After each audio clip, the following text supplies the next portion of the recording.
Bonjour à tous, je me présente, je suis Christelle et aujourd'hui au travers de cette vidéo je vais vous partager mon témoignage. Alors j'ai grandi et je suis née dans une famille chrétienne.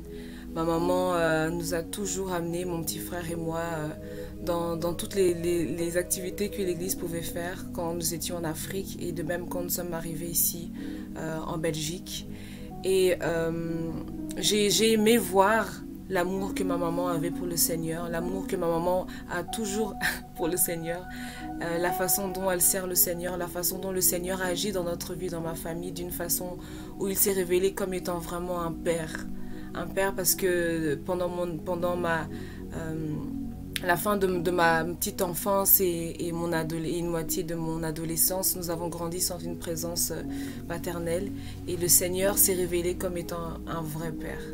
C'est là que je peux vraiment témoigner que le Seigneur est vraiment un père pour nous. Et un jour, le pasteur dans mon église était en train de prêcher et il parlait sur Christ, sur comment est-ce qu'il est le Seigneur et le Sauveur de notre vie. Et pendant le long du message, je sentais une interpellation en moi-même. Je sentais vraiment que ce message me parlait. Et à la fin de son message, il nous a demandé, est-ce qu'il y a des gens qui n'ont jamais donné leur vie au Seigneur, qui se lèvent et qui s'approchent, on va prier pour eux. J'ai pas senti une hésitation grande en moi-même parce que je sentais réellement que ça me concernait vraiment. Parce que vous savez, grandir dans une famille chrétienne ne fait pas forcément de vous quelqu'un qui a reçu Jésus comme votre Seigneur et votre Sauveur. Et quand j'ai compris cela, je me suis levée et je me suis approchée. Le pasteur a prié pour nous, mais il a dit on ne va pas simplement s'arrêter là, mais tous ceux qui sont approchés, je vais vous inviter à suivre des cours pour pouvoir après vous faire baptiser. J'ai alors accepté et on a suivi des cours pendant quelques mois.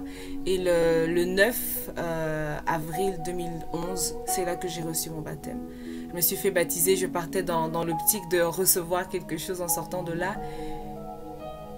Et pas grand chose, mais je sentais et je savais en fait surtout que j'ai dit publiquement que Jésus est mon Seigneur et mon Sauveur. Et une erreur que j'avais faite à ce moment-là, c'était de penser qu'il fallait que je ressente quelque chose.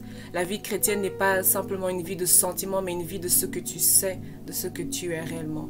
Et je sais aujourd'hui encore que je suis sauvée.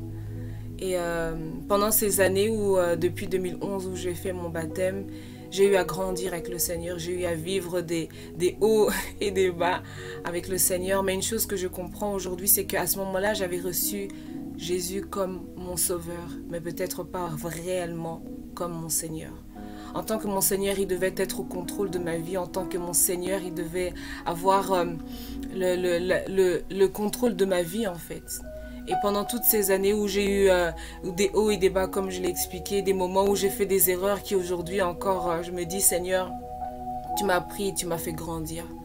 Et si je témoigne aujourd'hui, c'est pour dire que on peut grandir dans une famille où on connaît le Seigneur, mais est-ce que réellement on est sauvé? Est-ce qu'on a fait de Jésus notre Sauveur, mais pas uniquement notre Sauveur, mais aussi notre Seigneur? Depuis que j'ai donné ma vie au Seigneur, j'ai réalisé, j'apprends encore aujourd'hui quelle est ma réelle identité en lui. J'apprends à lui laisser la place, j'apprends à ce qu'il change mon cœur, à ce qu'il transforme mon cœur. Parce que j'aimerais dire à quelqu'un que lorsque Jésus entre dans notre vie, il vient faire un travail de profondeur, un travail où il vient changer et transformer nos cœurs. Parce que c'est ça que le Seigneur dit. Il nous dit que personne ne peut venir à lui et repartir tel qu'il est venu. Alors j'aimerais encourager quelqu'un qui suit cette vidéo. Si vous avez grandi dans une famille et que vous ne connaissez pas encore réellement le Seigneur, cherchez-le. Cherchez-le de tout votre cœur et il se laissera trouver par vous. J'espère que vous avez été bénis par mon témoignage et à bientôt.